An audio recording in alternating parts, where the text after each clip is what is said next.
আসসালামু আলাইকুম। SSC 2026 batch, কি খবর তোমাদের? আর মাত্র একটা পরীক্ষা, তারপরে কিন্তু শেষ। আর এই শেষ পরীক্ষাটা কিন্তু অবশ্যই ভালো দিতে হবে।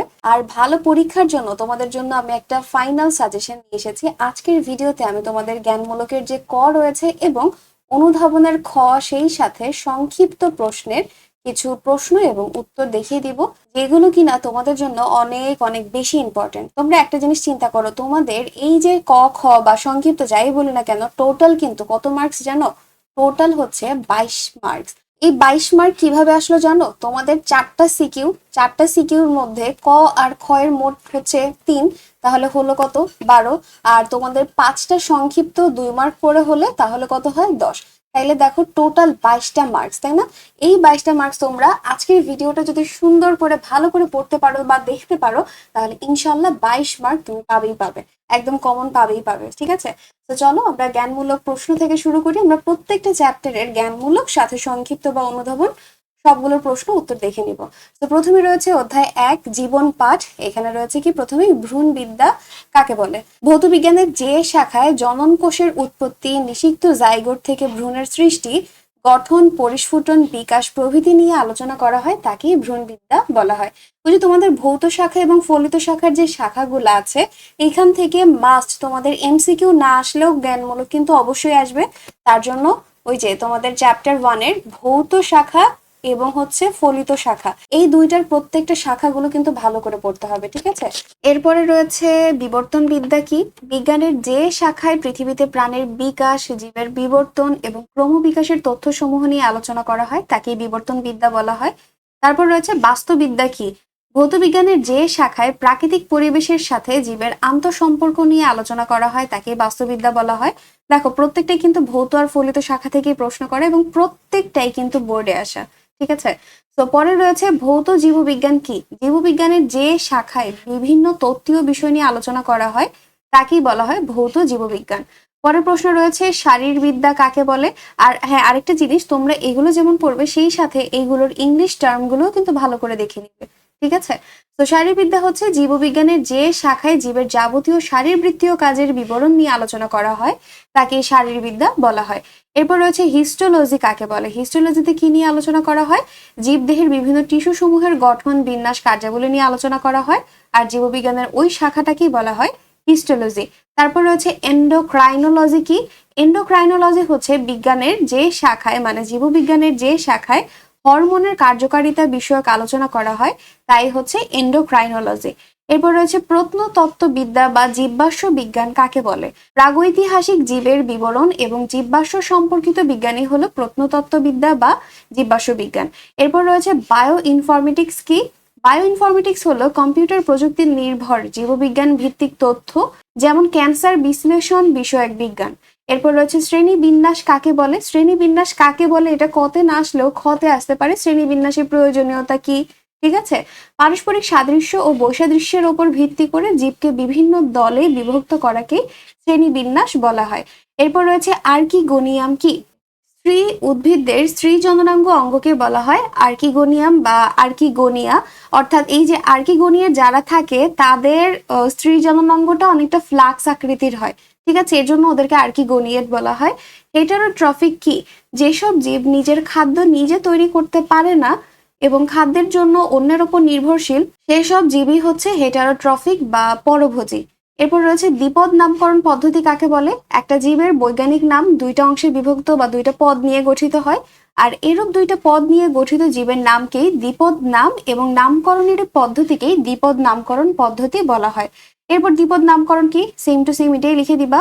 এরপর যে কি রয়েছে যে আইসিবিএন এর নীতিমালা অনুসারে কোনো গণনামের শেষে একটি প্রজাতি নাম যুক্ত করে দুটি পদের মাধ্যমে একটি নির্দিষ্ট প্রজাতির জন্য একটি নির্দিষ্ট বৈজ্ঞানিক নাম প্রদান করাকেই বলা হয় দ্বিপদ নামকরণ। এরপরে আসি আইসিজেডএন এর পূর্ণ রূপ কি বা ফুল ফর্ম কি? International code of zoological nomenclature.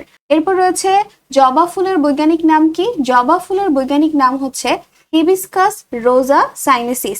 এখানে আমাদের কি করতে হবে, যদি আমরা খাতায় লিখতে যাই আমরা তো আর ইটালিকে ভাবে লিখতে পারবো না, তো আমরা নর্মালি লিখে নিচে অবশ্যই আন্ডারলাইন করে দিব, ঠিক আছে। এরপর রয়েছে ICBN এর ফুল ফর্ম কি? ICBN ICZN একই, শুধু ZN এর ওইখানে হবে জুওলজিক্যাল আর বি এর এখানে হবে বোটানিক্যাল, ঠিক আছে। এরপর রয়েছে দোয়েল পাখির বৈজ্ঞানিক নাম কি? দোয়েল পাখির বৈজ্ঞানিক নাম হচ্ছে কপসিকাস সলারিস। আর বৈজ্ঞানিক নামগুলো হয় MCQ তে আসবে, না হলে এই যে জ্ঞানমূলকের মতন কতে দিয়ে দিতে পারে। এরপরে চলে আসি অনুধাবনমূলক বা সংক্ষিপ্ত প্রশ্ন। সংক্ষিপ্ত প্রশ্ন কিন্তু তোমাদের 5টা তো দিতেই হবে, সেই সাথে ওই যে 4টা সিকিউ এর 4টা অনুধাবন যে রয়েছে ওইখানেও তো দিতে হবে। তো এখানে প্রথমে রয়েছে দ্বিপদ নামকরণ বলতে কি বোঝায়? অননামের শেষে একটি প্রজাতিক নাম যুক্ত করে 2টা পদের মাধ্যমে ICBN এর নীতিমালা অনুসারে একটি নির্দিষ্ট প্রজাতির জন্য নির্দিষ্ট বৈজ্ঞানিক নাম প্রদানকেই বলা হয় দ্বিপদ নামকরণ। যেমন এখানে ধানের দ্বিপদ নাম দেওয়া হয়েছে বা ধানের বৈজ্ঞানিক নাম দেওয়া হয়েছে অরাইজা স্যাটিভা। এখানে গণনাম হলো অরাইজা এবং প্রজাতি হচ্ছে স্যাটিভা, যা ধান গাছের বৈজ্ঞানিক নাম। সুইডিশ প্রকৃতি বিজ্ঞানী ক্যারোলাস লিনিয়াসকে দ্বিপদ নামকরণের জনক বলা হয়।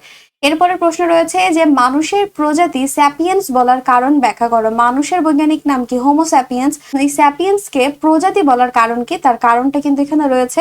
এরপর রয়েছে অণুজীব বিজ্ঞানকে জীববিজ্ঞানের ফলিত শাখা বলা হয় কেন? সাধারণত ভৌত শাখার ফলিত শাখার ডিফারেন্সটা কি বলতো? ভৌত শাখা যেটা রয়েছে, মানে ভৌত শাখার মধ্যে সাধারণত থিওরি নিয়ে আলোচনা করা হয়। মানে কি নিয়ে আলোচনা করা হয়? থিওরি বা তত্ত্ব নিয়ে আলোচনা করা হয়। আর ফলিত শাখার মধ্যে এই যে তুমি থিওরিটা পেয়েছো, এই তত্ত্বটাকে কাজে লাগিয়ে, ধরো তুমি তোমার অর্থ উপার্জনের জন্য এই তত্ত্বকে কাজে লাগিয়ে আরেকটা জিনিস তৈরি করছো বা কোনো একটা কাজে লাগাচ্ছ, সেটা হচ্ছে ফলিত শাখা, ঠিক আছে। তো অণুজীব বিজ্ঞানকে জীববিজ্ঞানের ফলিত শাখা কেন বলা হয় এটার ব্যাখ্যাও কিন্তু এখানে রয়েছে। তোমরা ভিডিও পজ করে প্রত্যেকটা পড়ে নিবে, ওকে। এরপর রয়েছে মানুষকে প্রিমেট বর্গের প্রাণী বলা হয় কেন? এই বর্গে মানুষকে ফেলার প্রধান কারণ হচ্ছে মানুষের কি?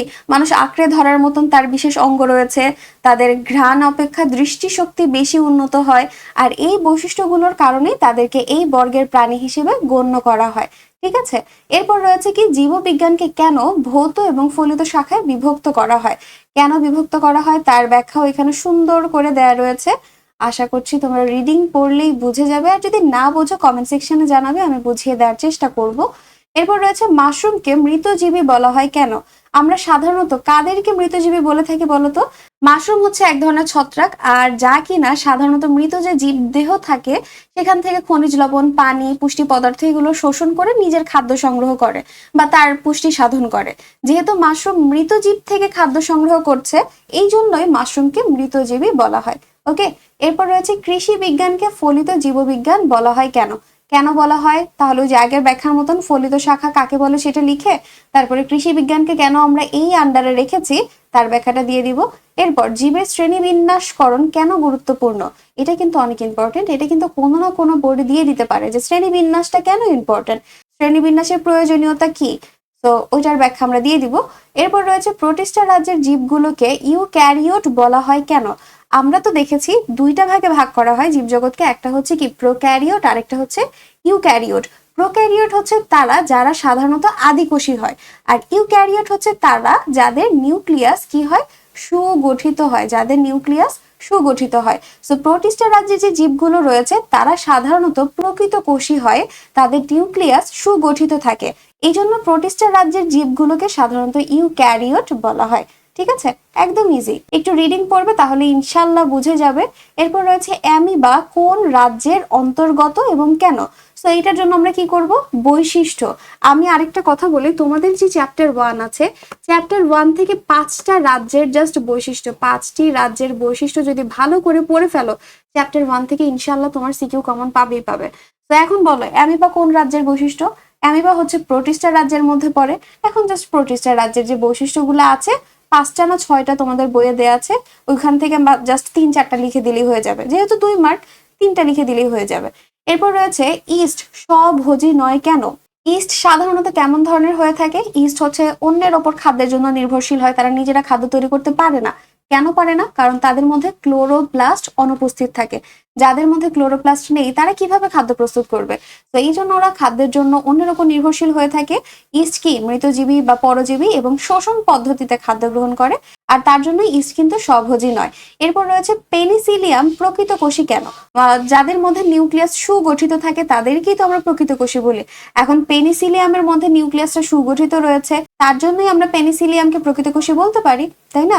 এরপরে প্রশ্ন রয়েছে প্লান্টি রাজ্যের জীবদের হেটারোট্রফিক কেন বলা হয় না? ব্যাখ্যা করো। হেটারোট্রফিক বলতে কি বোঝায়? হেটারোট্রফিক হচ্ছে তারা যারা নিজের খাদ্য নিজে তৈরি করতে পারে না। এখন প্লান্টের মধ্যে তো আবার প্লাস্টিক থাকে, অর্থাৎ ক্লোরোপ্লাস্ট উপস্থিত রয়েছে, আর তার জন্য তারা নিজের খাদ্য নিজে তৈরি করতে পারে, অর্থাৎ তারা স্বভোজী হয়। আর এই জন্য আমরা ওদেরকে হেটারোট্রফিক বলতে পারি না, কারণ ওরা নিজের খাদ্য নিজে তৈরি করতে পারে। ঠিক আছে, এরপরে চলে যাই। আচ্ছা, অধ্যায় 1 শেষ, এখন চলে আসছি আমরা অধ্যায় 2 এ, অর্থাৎ জীবকোষ ও টিস্যু। এই চ্যাপ্টারটা বিশাল বড়, এই চ্যাপ্টার থেকে কোয়েশ্চেন আসার চান্সও বেশি, এবং এই চ্যাপ্টার থেকে একটু ঘুরিয়ে পেঁচিয়ে কোয়েশ্চেনও করতে পারে, হয়তোবা সংক্ষিপ্ত বা অনুধাবনে। ঠিক আছে, তো দেখি প্রথমে সংক্ষিপ্ততে কি রয়েছে। প্লাজমোডেজমাটা কাকে বলে? এটা কিন্তু অনেক অনেক বেশি ইম্পর্টেন্ট, এটা একটু ভালো করে পড়বা। এটা অনেকেই পারে না, কিন্তু এটা বইয়ের খুব কমন একটা কোয়েশ্চেন। কি রয়েছে দেখো, যে কোষ প্রাচীরে যে আণুবীক্ষণিক নালী সৃষ্টির মাধ্যমে পার্শ্ববর্তী কোষের সাথে যোগাযোগ রক্ষা এবং পানি ও খনিজ লবণ চলাচল নিয়ন্ত্রণ করে তাকেই প্লাজমোডেজমাটা বলে। এরপর লসিকা কি? মানবদেহের বিভিন্ন টিস্যুর মধ্যবর্তী ফাঁকা স্থানে যে জলীয় পদার্থ জমা হয় তাকেই বলা হয় লসিকা। এরপরে রয়েছে কি? অনৈচ্ছিক পেশি কি? ভ্রূণের মেসোডার্ম থেকে তৈরি বিশেষ ধরনের টিস্যু যা প্রাণীর ইচ্ছা অনুযায়ী সংকুচিত প্রসারিত হয় না, তাকেই সাধারণত বলা হয় অনৈচ্ছিক পেশি। যা আমরা নিজের মন মতন মানে চালনা করতে পারি না, সেটাই তো অনৈচ্ছিক পেশি, তাই না? এরপর রয়েছে রক্ত কি? রক্ত এক ধরনের ক্ষারীয়, ঈষৎ, লবণাক্ত এবং লাল বর্ণের তরল যোজক টিস্যু। এরপর রয়েছে মাইক্রোভিলাই কি? কোষ ঝিল্লির ভাঁজকেই মাইক্রোভিলাই বলে। এরপর মাইক্রোফিলামেন্ট কি? অ্যাক্টিন, মায়োসিন, টিউবিউলিন ইত্যাদি প্রোটিন দিয়ে কোষ কঙ্কালের বিভিন্ন ধরনের তন্তু নির্মিত হয়। এমন এক ধরনের অতি সূক্ষ্ম সংকোচনশীল তন্তুই হলো মাইক্রোফিলামেন্ট। তারপরে প্রশ্নে চলে যাই। তারপরে প্রশ্ন রয়েছে মাইক্রোটিবিউল কি? অ্যাক্টিন, মায়োসিন, টিউবিউলিন ইত্যাদি প্রোটিন দিয়ে কোষ কঙ্কালের বিভিন্ন তন্তু নির্মিত হয়। এমন এক ধরনের লম্বা নলাকার তন্তুই হচ্ছে মাইক্রোটিউবিউল। এরপর রয়েছে কি? উড ফাইবার কি? জাইলেমে অবস্থিত স্ক্লেরেনকাইমা কোষই হচ্ছে জাইলেম ফাইবার বা উড ফাইবার। তারপর লাইসোজোম কি? লাইসোজোম হলো এনজাইম সমৃদ্ধ একটি কোষীয় অঙ্গাণু যা জীবকোষকে জীবাণুর হাত থেকে রক্ষা করে। পরে রয়েছে প্রকৃত কোষ কি? এটা তো একদম ইজি, যেখানে নিউক্লিয়াস সুগঠিত থাকবে যে সকল কোষের, যেখানে নিউক্লিয়ার ঝিল্লি দিয়ে নিউক্লিয় বস্তুগুলো পরিবেষ্টিত থাকবে এবং কোষের রাইবোজোম সহ সকল অঙ্গাণু উপস্থিত থাকবে, তাদেরকে আমরা প্রকৃত কোষ বলতে পারি। এরপর রয়েছে জটিল টিস্যু কাকে বলে? বিভিন্ন ধরনের কোষের সমন্বয়ে যে স্থায়ী টিস্যু তৈরি হয় তাকেই বলা হয় জটিল টিস্যু। এরা সাধারণত উদ্ভিদের পরিবহনে কাজ করে বলে এদের পরিবহন টিস্যু বলা হয়। এতটুকুর দরকার নেই, জ্ঞানমূলকের জন্য জাস্ট এতটুকু লিখলেই হয়ে যাবে। যদি খতে আসে তখন এতটুকু বাড়িয়ে লিখে দিবে। এরপর রয়েছে অক্সিজোম কি? মাইটোকন্ড্রিয়ার অন্তঃপ্রাচীরের ভাঁজে অর্থাৎ ক্রিস্টিতে লেগে থাকা বৃন্তযুক্ত গোলাকার ক্ষুদ্র বস্তুসমূহকেই বলা হয় অক্সিজোম। এরপর রয়েছে অ্যারেনকাইমা কি? অ্যারেনকাইমা হলো বড় বড় বায়ু কুঠিরীযুক্ত প্যারেনকাইমা যা জলজ উদ্ভিদে বিদ্যমান থাকে। এটা কিন্তু অনেক বেশি ইম্পর্টেন্ট, এটা একটু ভালো করে পড়বা। তারপর রয়েছে ক্লোরেনকাইমা কি? ক্লোরোপ্লাস্ট যুক্ত প্যারেনকাইমা কোষকেই বলা হয় ক্লোরেনকাইমা। তারপর রয়েছে প্রোটোপ্লাজম কাকে বলে? কোষের ভেতরে যে অর্ধস্বচ্ছ থকথকে জেলির মতন বস্তু থাকে তাকেই বলা হয় প্রোটোপ্লাজম। পরে রয়েছে কি? কোষ কি? বৈষম্য ভেদ্য পর্দা দিয়ে আবৃত এবং জীবজ ক্রিয়াকলাপের একক যা অন্য সজীব মাধ্যম ছাড়াই নিজেই নিজের প্রতিরূপ তৈরি করতে পারে, এমন সত্তাকেই কোষ বলা হয়। তারপর রয়েছে ঐচ্ছিক পেশি কি? ঐচ্ছিক পেশি হলো ভ্রূণের মেসোডার্ম থেকে তৈরি সংকোচন ও প্রসারণশীল বিশেষ ধরনের টিস্যু যা প্রাণীর ইচ্ছা অনুযায়ী সংকুচিত বা প্রসারিত হয়। ঐচ্ছিক পেশি গেল। তারপর রয়েছে রাইবোজোম কি? রাইবোজোম হলো প্রাণী ও উদ্ভিদ উভয় ধরনের কোষে বিদ্যমান ঝিল্লিবিহীন বা পর্দাবিহীন একটি অঙ্গাণু যা প্রধানত প্রোটিন সংশ্লেষণে সহায়তা করে। এরপর রয়েছে লসিকা কোষ কাকে বলে? লসিকার মধ্যে বিদ্যমান রোগ প্রতিরোধী কোষগুলোকে লসিকা কোষ বলে। তারপর রয়েছে কোষ কঙ্কাল কাকে বলে? কোষের অভ্যন্তরে লম্বা এবং মোটা চিকন মিলিয়ে অসংখ্য দড়ির মতন বস্তু যা কোষের চারিদিকে জালের মতন ছড়িয়ে থাকে তাকেই বলা হয় কোষ কঙ্কাল। তারপর রয়েছে জাইগোট কি? নিষেক ক্রিয়ায় পুং ও স্ত্রী জনন কোষের মিলনের ফলে প্রথম সৃষ্টি কোষটিকেই জাইগোট বলা হয়। তারপর রয়েছে অঙ্গ কাকে বলে? এক বা একাধিক টিস্যু দিয়ে তৈরি এবং একটি নির্দিষ্ট কাজ করতে সক্ষম প্রাণী দেহের অংশ বিশেষকেই অঙ্গ বলে। এরপর রয়েছে আদিকোষ কি? প্রকৃত কোষের অপোজিটই তো হচ্ছে আদিকোষ। যাদের নিউক্লিয়াস সুগঠিত নয় তাদেরকে আমরা আদিকোষ বলতে পারি। এখানে আরো কিছু ব্যাখ্যা লেখা রয়েছে। এরপর রয়েছে বাস্ট ফাইবার কি? ফ্লোয়েম ফাইবারের অন্তর্ভুক্ত এক প্রকার স্ক্লেরেনকাইমা কোষ যা দীর্ঘ পুরু প্রাচীর বিশিষ্ট তন্তু।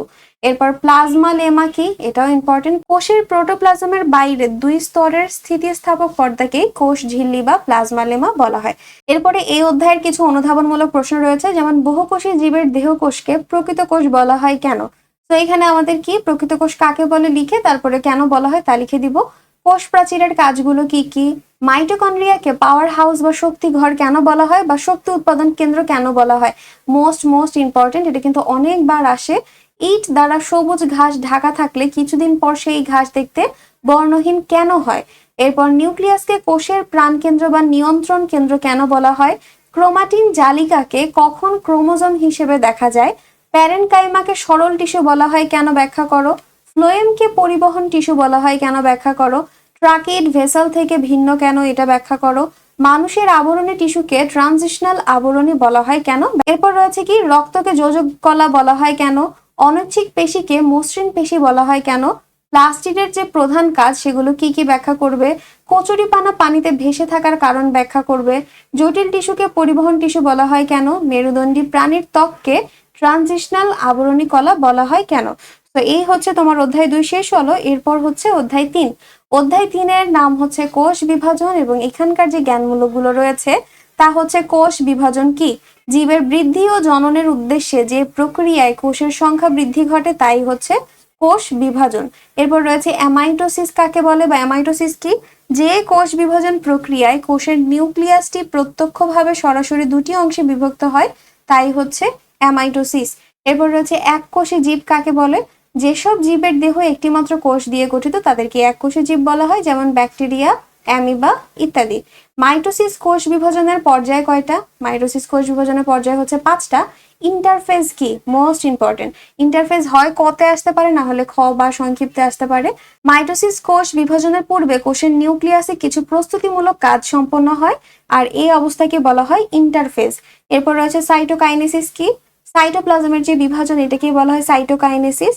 এরপর রয়েছে ক্যারিওকাইনেসিস কি? কোষের বিভাজনের সময় যে নিউক্লিয়াসের বিভাজন ঘটে এটাকেই বলা হয় ক্যারিওকাইনেসিস। এটার বানান ভুল আছে, এটা হবে ক্যারিওকাইনেসিস।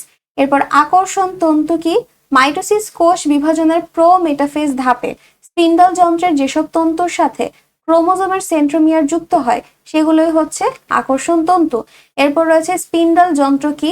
মাইটোসিস বিভাজনের প্রোমেটাফেজ ধাপে কোষের উত্তর মেরু থেকে দক্ষিণ মেরু পর্যন্ত বিস্তৃত কতগুলো তন্তুর আবির্ভাব ঘটে, এগুলো মাকু আকৃতির ধারণ করে, এগুলোই হচ্ছে স্পিন্ডল যন্ত্র। এরপরে কি রয়েছে? এরপরে আমাদের কিছু অনুধাবনমূলক বা সংক্ষিপ্ত প্রশ্ন রয়েছে, যেমন মাইটোসিস কোষ বিভাজনকে কেন সমীকরণিক বলা হয়? ক্যান্সার সৃষ্টি হওয়ার কারণ, জরায়ু মুখে টিউমার সৃষ্টির কারণ, মিওসিসকে হ্রাসমূলক বিভাজন বলা হয় কেন বা কোন প্রকার বিভাজনকে হ্রাসমূলক বিভাজন বলা হয়? জীবের জিনগত বৈচিত্র্য সৃষ্টিতে মিওসিস গুরুত্বপূর্ণ কেন? জনন কোষে ক্রোমোজোম সংখ্যা হ্যাপ্লয়েড হয় কেন? তারপর কোষ প্লেট কিভাবে তৈরি হয়? টিউমার সৃষ্টির কারণ, ক্ষতস্থান পূরণ করতে মাইটোসিস অপরিহার্য কেন? প্রোফেজ পর্যায়ের 2টা বৈশিষ্ট্য। এই তো আমি তোমাদেরকে এখান থেকে জাস্ট প্রশ্ন দেখিয়ে যাচ্ছি, কারণ এখন তোমরা তোমাদের নিজেদের মতন করে প্রশ্ন গুছাবে, তাই না? আশা করছি এগুলো সব তোমাদের পড়া শেষ। আমি জাস্ট তোমাদের একটা সাজেশন দিচ্ছি যে এইগুলো তোমাদের জন্য অনেক বেশি ইম্পর্টেন্ট। তারপর রয়েছে অধ্যায় 4 জীবনী শক্তি। এইটার যে জ্ঞানমূলক প্রশ্ন তা হচ্ছে ফটোফসফোরাইলেশন কি? ক্লোরোফিল অণু আলোক রশ্মির ফোটন শোষণ করে শোষণকৃত ফোটন থেকে শক্তিটাকে সঞ্চয় করে এডিপি অজৈব ফসফেটের সাথে মিলিত হয়ে এটিপি তৈরি করে আর এই প্রক্রিয়াটাকেই বলা হয় ফটোফসফোরাইলেশন। এরপর রয়েছে গ্লাইকোলাইসিস কি? যে প্রক্রিয়ায় এক অণু গ্লুকোজ বিভিন্ন রাসায়নিক বিক্রিয়ায় জারিত হয়ে 2 অণু পাইরুভিক অ্যাসিড উৎপন্ন করে তাকেই বলা হয় গ্লাইকোলাইসিস। এরপর রয়েছে জৈব মুদ্রা কি? জৈব মুদ্রা হচ্ছে এটিপি যা শক্তি জমা রাখে এবং জীবদেহের বিভিন্ন বিপাকীয় কাজে শক্তি সরবরাহের আধার হিসেবে কাজ করে। এরপর রয়েছে অ্যাডেনোসিন কি? অ্যাডেনোসিন নাইট্রোজেন ক্ষারকের সাথে 5 কার্বন বিশিষ্ট রাইবোজ সুগার অণুযুক্ত হয়ে উৎপন্ন নতুন অণুকে অ্যাডেনোসিন বলা হয়। এরপর রয়েছে জীবনী শক্তি কি? জীবদেহ বা জৈব অণুর রাসায়নিক বন্ধন ছিন্ন করার মাধ্যমে প্রাপ্ত শক্তিকে বলা হয় জীবনী শক্তি। তারপর রয়েছে শ্বসনিক বস্তু কি? শ্বসন প্রক্রিয়ায় যে যৌগিক বস্তুগুলো জারিত হয়ে সরল বস্তুতে পরিণত হয় এবং শক্তি উৎপন্ন করে সেসব বস্তুকেই শ্বসনিক বস্তু বলা হয়, যেমন শর্করা, স্নেহ, আমিষ, বিভিন্ন ধরনের জৈব অ্যাসিড ইত্যাদি। এরপর রয়েছে C4 গতিপথ কাকে বলে? C4 গতিপথ কি বা C4 উদ্ভিদ, এটা কিন্তু ইম্পর্টেন্ট। হ্যাঁ, আলোক নিরপেক্ষ পর্যায়ের কার্বন ডাইঅক্সাইড বিজারণের যে গতিপথে প্রথম স্থায়ী পদার্থ হলো 4 কার্বন বিশিষ্ট অক্সালো অ্যাসিটিক অ্যাসিড, তাকেই হচ্ছে C4 গতিপথ বলা হয়।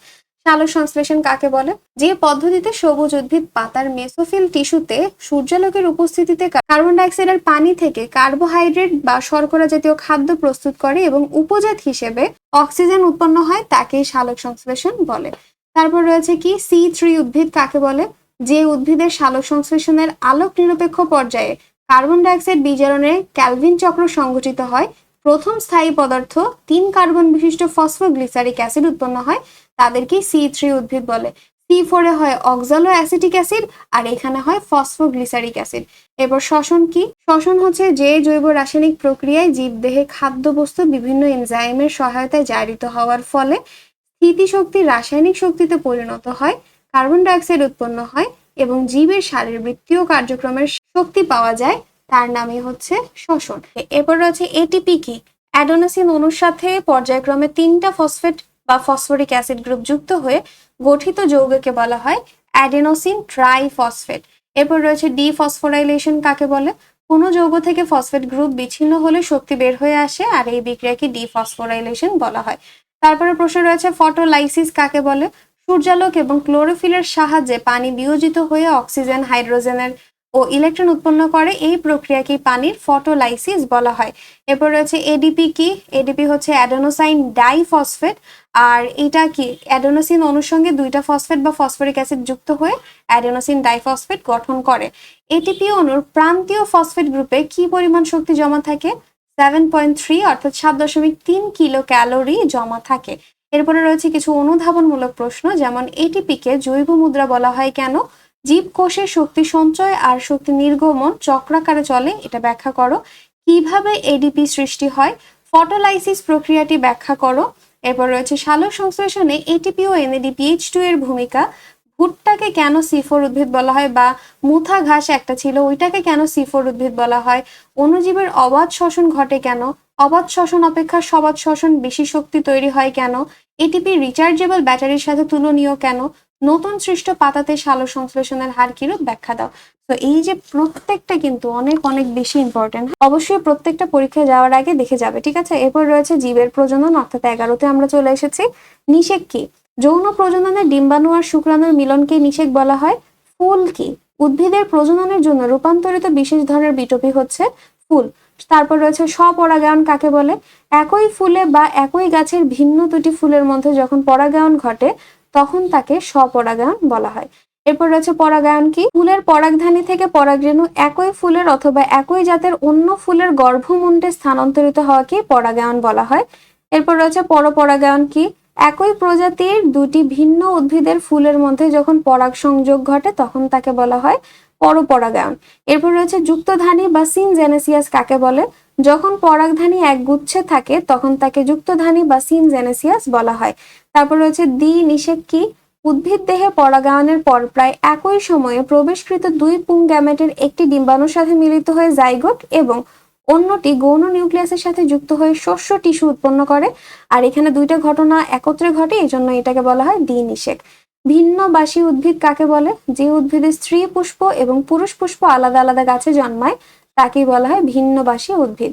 এরপর রয়েছে প্রতিপাদ কোষ কাকে বলে? ভ্রূণথলিতে গর্ভযন্ত্রের বিপরীত দিকের কোষ 3টাকে বলা হয় প্রতিপাদ কোষ। জাইগোট কি? পুং ও স্ত্রী জনন কোষের মিলনের ফলে সৃষ্ট প্রথম কোষকে জাইগোট বলা হয়। পুষ্পাক্ষ কি? ফুলের বৃন্ত শীর্ষে, এটা বৃন্ত হবে, হ্যাঁ, বৃন্ত শীর্ষে অবস্থিত গোলাকার অংশ যার ওপর 4টা স্তবক পরপর সাজানো থাকে তাকেই বলা হয় পুষ্পাক্ষ। এরপর রয়েছে পুষ্পমঞ্জরি কি? গাছের যে শাখায় ফুলগুলো বিশেষ নিয়মে সাজানো থাকে ফুল সহ সেই শাখাকেই বলা হয় পুষ্পমঞ্জরি। একলিঙ্গ ফুল কি? কোনো ফুলে পুংস্তবক এবং স্ত্রীস্তবকের যে কোনো একটা অনুপস্থিত থাকলে তাকেই বলা হয় একলিঙ্গ ফুল।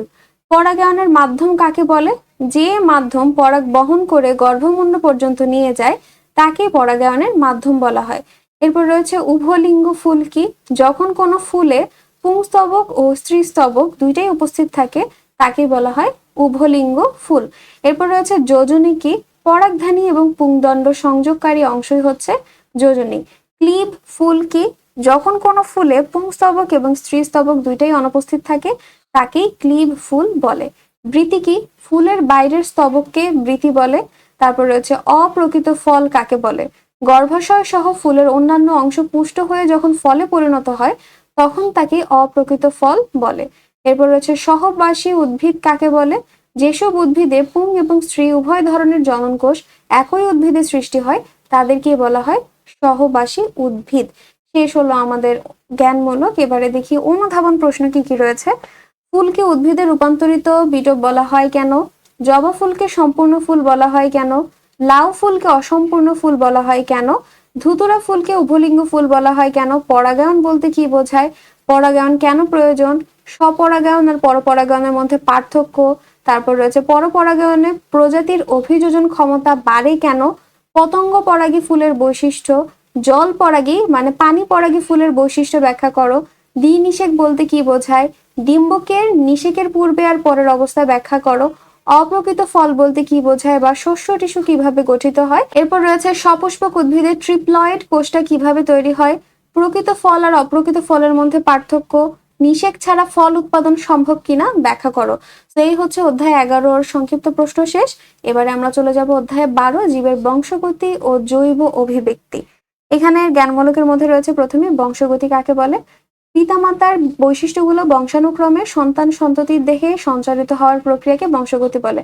বংশগতি কাকে না দিয়ে আবার মাঝে মধ্যে হচ্ছে হেরিডিটি কাকে বলে এটা দিয়ে দেয়, তখন আবার তোমরা কনফিউজ হয়ে যেও না, যেটাই আসুক এটাই দিবা সংজ্ঞা।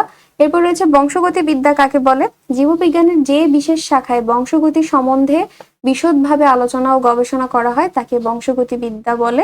বংশগতি বিদ্যার জনককে? জনক হচ্ছে গ্রেগর জোহান মেন্ডেল। এরপর রয়েছে ডিএনএ ফুল ফর্ম কি, মানে ডিএনএ পূর্ণরূপ কি? Deoxyribo nucleic acid. আরএন এর পূর্ণরূপ হচ্ছে রাইবো নিউক্লিক অ্যাসিড।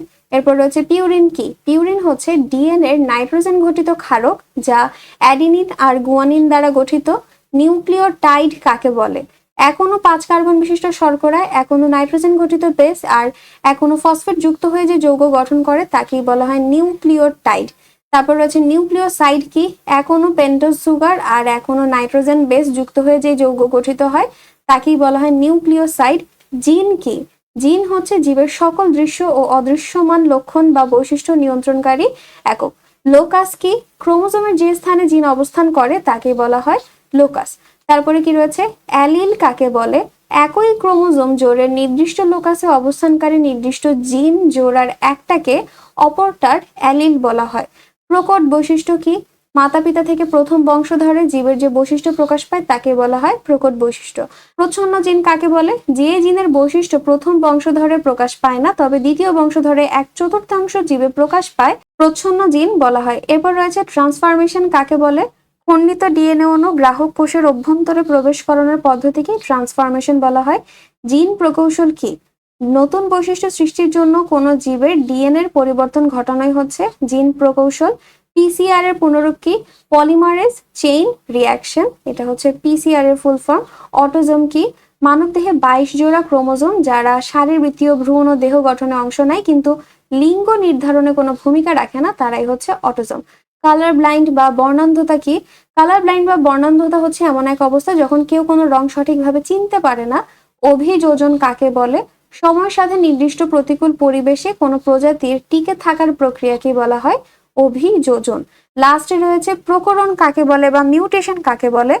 বংশগতভাবে প্রাপ্ত জিনের বিভিন্নতার কারণে জীবগোষ্ঠীর বিভিন্ন সদস্যদের মধ্যে বংশগত পার্থক্যের সৃষ্টি হয়, এই পার্থক্যকেই বলা হয় প্রকরণ বা পরিবৃত্তি। ঠিক আছে, এরপর দেখবো সংক্ষিপ্ত প্রশ্ন। জীবের বৈশিষ্ট্য কিভাবে বংশ পরম্পরায় বাহিত হয়? ডিএনএ এর প্রধান উপাদান কি কি? ডিএনএ রেপ্লিকেশনকে অর্ধরক্ষণশীল পদ্ধতি কেন বলা হয়? রক্তের লোহিত রক্তকণিকার এক অস্বাভাবিক অবস্থাজনিত রোগের নাম? জৈব অভিব্যক্তি সম্পর্কিত বিজ্ঞানী ল্যামার্কের মতবাদ। প্রাকৃতিক নির্বাচন কিভাবে পরিবেশে জীবদের টিকে থাকা নিয়ন্ত্রণ করে, ডারউইন তত্ত্বের ভিত্তিতে জীবের নতুন প্রজাতির সৃষ্টি হতে পারে, সার্ভাইভাল অফ দ্য ফিটেস্ট মতবাদটি সংক্ষেপে ব্যাখ্যা করো, অপরাধী শনাক্তকরণে ডিএনএর সম্পর্ক ব্যাখ্যা করো। তো গেল, এবারে আমরা লাস্ট যে চ্যাপ্টার অধ্যায় 13 জীবের পরিবেশ, এটাতে চলে আসলাম। বাস্তু সংস্থান কি? বাস্তু সংস্থান হচ্ছে এমন একটা একক যেখানে জড়বস্তু, খাদ্য উৎপাদক, খাদক এবং বিয়োজক অবস্থান করে। বাস্তুতন্ত্র কাকে বলে? প্রাকৃতিক পরিবেশে উদ্ভিদ ও প্রাণী এবং উভয় প্রকার জীব জড় পদার্থের মধ্যে শক্তি বস্তুর এই আদান প্রদানই হচ্ছে মিথস্ক্রিয়া। আর এরূপ মিথস্ক্রিয়ায় আন্তঃসম্পর্ক ঘটে পৃথিবীর এমন যে কোনো অঞ্চলকেই ইকোসিস্টেম বা বাস্তুতন্ত্র বলা হয়। এরপরে আর কি রয়েছে? এরপর রয়েছে উৎপাদক কি? উৎপাদক হচ্ছে সবুজ উদ্ভিদ, এরা সালোকসংশ্লেষণ প্রক্রিয়ায় নিজের খাদ্য তৈরি করতে পারে। খাদক কাকে বলে? যারা খাদ্য গ্রহণের জন্য প্রত্যক্ষ বা পরোক্ষভাবে অন্যের উপর নির্ভরশীল, তাদেরকেই খাদক বলা হয়। ধাঙর বা আবর্জনা ভোগ প্রাণী কাকে বলে? যারা খাদ্য হিসেবে দেহ বা কোনো আবর্জনা খায় তাদেরকেই তো ধাঙর বা আবর্জনা ভোগ প্রাণী বলে, যেমন শকুন, তাই না, কাক। তারপর রয়েছে বিয়োজক কি? ব্যাকটেরিয়া, ছত্রাক ইত্যাদি অতি ক্ষুদ্র যে অণুজীবগুলো আছে, যারা কিনা মৃতদেহ থেকে তারা খাদ্য গ্রহণ করবে এবং তারা তাদের বর্জ্যগুলো বিয়োজিত করে মাটিতে বা পানিতে মিশিয়ে দেয়, এরাই হচ্ছে বিয়োজক। প্লাঙ্কটন কি? পানিতে ভাসমান ক্ষুদ্র উদ্ভিদ হচ্ছে প্লাঙ্কটন। খাদ্য শৃঙ্খল কি? খাদ্য শক্তি উৎপাদক থেকে শুরু করে বিভিন্ন স্তরে খাদ্যকে প্রবাহিত হয়, তখন তাকে হচ্ছে সেই প্রবাহটাকে একসাথে খাদ্য শৃঙ্খল বলে। শিকারজীবী খাদ্য শিকল হচ্ছে যেই খাদ্য শিকলে একজন আরেকজনকে শিকার করে খায়, সেটাই হচ্ছে শিকারজীবী খাদ্য শিকল। এরপর রয়েছে কি, যে মৃতজীবী খাদ্য শৃঙ্খল কাকে বলে? যেটা হচ্ছে জীবের মৃতদেহ থেকে শুরু হয়, প্রথম স্তরের খাদক যদি জীবের মৃতদেহ থেকে খাবার খাওয়া শুরু করে তারপরে এইভাবে খাদ্য স্তরটা বিন্যস্ত হতে থাকে, সেটাকে বলা হয় মৃতজীবী খাদ্য শিকল। তারপর রয়েছে খাদ্য জাল কি? খাদ্য শিকল একত্রিত হয়ে যে একটা জালের মতন গঠন করে তাকেই বলা হয় খাদ্য জাল। সর্বভোগ প্রাণী কাকে বলে? যে সকল প্রাণী সব খাবার খায় তাদেরকেই সর্বভোগ প্রাণী বলে। শক্তি প্রবাহ কি? এই যে বাস্তুতন্ত্রের মধ্যে শক্তির একমুখী চলনকে শক্তি প্রবাহ বলে। জীব বৈচিত্র্য কাকে বলে? পৃথিবীতে বিরাজমান জীবসমূহের প্রাচুর্য আর ভিন্নতাকেই জীব বৈচিত্র্য বলে। তারপর রয়েছে প্রজাতিগত বৈচিত্র্য কি? এরপর রয়েছে মিউচুয়ালিজম কি, কমনসেলিজম কি, এগুলো কিন্তু ইম্পর্টেন্ট আছে। তারপর রয়েছে সিম্বায়োসিস কাকে বলে? এই যে, তারপর রয়েছে কমনসেলিজম কি। তারপরে আর কি রয়েছে আমাদের অ্যান্টিবায়োসিস কি? অ্যান্টিবায়োসিস কাকে বলে? তারপর রয়েছে মিথস্ক্রিয়া কি বলে বা মিথস্ক্রিয়া কি। তারপর রয়েছে লাইকেন কি? লাইকেন হচ্ছে একটা শৈবালার ছত্রাকের সহাবস্থানে যে তৈরি হয় সেটাই হচ্ছে লাইকেন। এরপর রয়েছে অনুধাবনমূলক যে প্রশ্ন, হরিণকে হার্বিভোরাস বলা হলো, বাঘকে কেন কার্নিভোরাস বলা হয়, অণুজীবকে বিয়োজক বলা হয় কেন, বাস্তুতন্ত্রে পুষ্টি প্রবাহ কিভাবে কাজ করে, বনভূমির বাস্তুতন্ত্রে, প্রত্যেকটা বাস্তুতন্ত্রের কিন্তু ধরতে গেলে আলাদা আলাদা, পুকুরেরটা একরকম, বনভূমিরটা একরকম, তো বনভূমির যে পুষ্টি প্রবাহ সেটা জানতে চেয়েছে। খরগোশ বাস্তুতন্ত্রে কোন ট্রফিক লেভেলের প্রতিনিধিত্ব করে, শক্তির প্রবাহের কারণে খাদ্য শিকল সীমিত কেন, পরিবেশের ভারসাম্য রক্ষায় জীববৈচিত্র্য কেন গুরুত্বপূর্ণ, কমনসেলিজম বলতে কি বোঝায়, আর সাইমন সম্পর্কে একটা ধনাত্মক আন্তঃক্রিয়া ব্যাখ্যা করো। লাইকেনকে পৃথজীবী বলা হয় কেন, ঋণাত্মক আন্তঃক্রিয়া কি, স্বর্ণলতাকে কেন পরজীবী আন্তঃক্রিয়া বলা হয়, বাস্তুতন্ত্রে পুষ্টির প্রবাহ চক্রাকার ব্যাখ্যা করো এবং বাস্তুতন্ত্রের জড় ও জীবজ উপাদানের ভূমিকা। তো এই হচ্ছে তোমাদের টোটাল যে 7টা চ্যাপ্টার। প্রত্যেকটা চ্যাপ্টার থেকে আমি ক আর খতে আসার এবং তোমাদের সংক্ষিপ্তে আসার জন্য কিছু প্রশ্ন আর উত্তর দেখিয়েছি। আশা করছি এখান থেকেই আসবে, এগুলো যদি ভালো করে যাও ইনশাল্লাহ কমন পাবে। সো আজকের ভিডিও এই পর্যন্তই। ভিডিও যদি ভালো লেগে থাকে তাহলে বন্ধুদের কাছে শেয়ার করে বেল আইকন বাটন প্রেস করে রাখবে যেন পরবর্তী ভিডিও আপলোড করার সঙ্গে সঙ্গে পেয়ে যাও। সো আজকে এই পর্যন্তই, আল্লাহ হাফেজ।